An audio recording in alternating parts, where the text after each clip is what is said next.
Je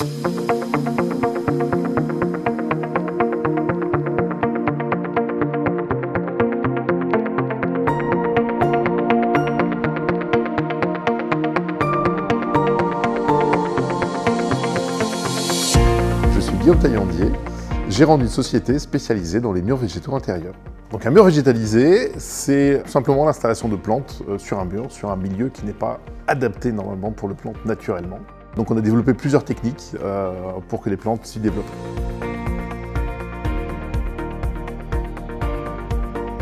Donc la technique de culture hydroponique, c'est une culture sans terre. On fait pousser les plantes dans un système d'argile expansée. On apporte des nutriments via l'eau de l'arrosage. On peut installer ces plantes sur des murs, dans des caissons qui sont vides. Les plantes vont venir développer leur système racinaire et se développer en cherchant des nutriments dans l'eau qu'on leur a déposée.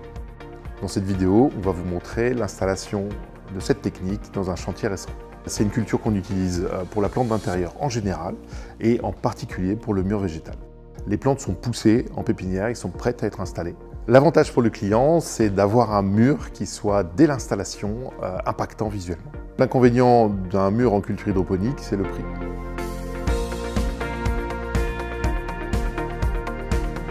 Au début, on va rencontrer le client, on va visiter les lieux pour valider certains points techniques comme la luminosité, le mode de chauffage du bâtiment.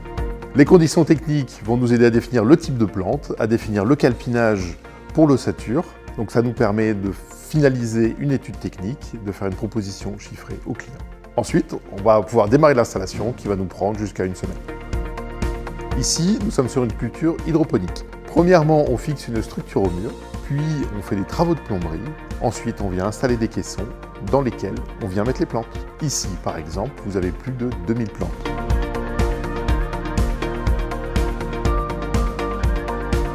L'entretien se décompose en deux temps. On va d'abord s'occuper du végétal, les feuiller, le nettoyer, le dépoussiérer, si besoin remplacer quelques plantes.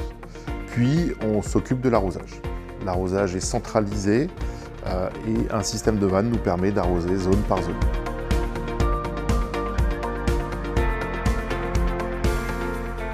La culture en caisson, c'est simplement des caissons qu'on va venir fixer sur le mur, qu'on va remplir de substrat, dans lequel on va venir planter les plantes. La culture sur natte est une culture où tout simplement, on va installer des plantes sur une natte et les plantes vont se développer en venant chercher l'humidité et les nutriments qu'on a apportés dans la natte.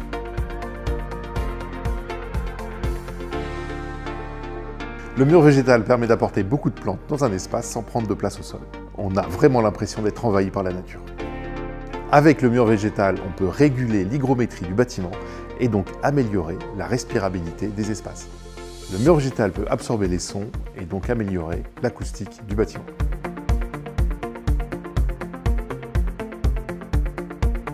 Il y a eu un gros engouement pour le mur végétal il y a une quinzaine d'années.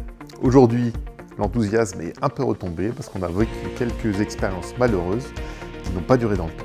Ce qui est important, c'est de vérifier que le projet soit viable pour que les clients soient satisfaits dans la durée. Les murs végétaux, on ne peut pas en mettre partout. Il faut savoir dire non quand les conditions ne sont pas réunies. L'avenir du mur végétal, ce sont des professionnels qui réalisent des installations de qualité et qui s'engagent dans la durée pour garder des végétaux en bon état.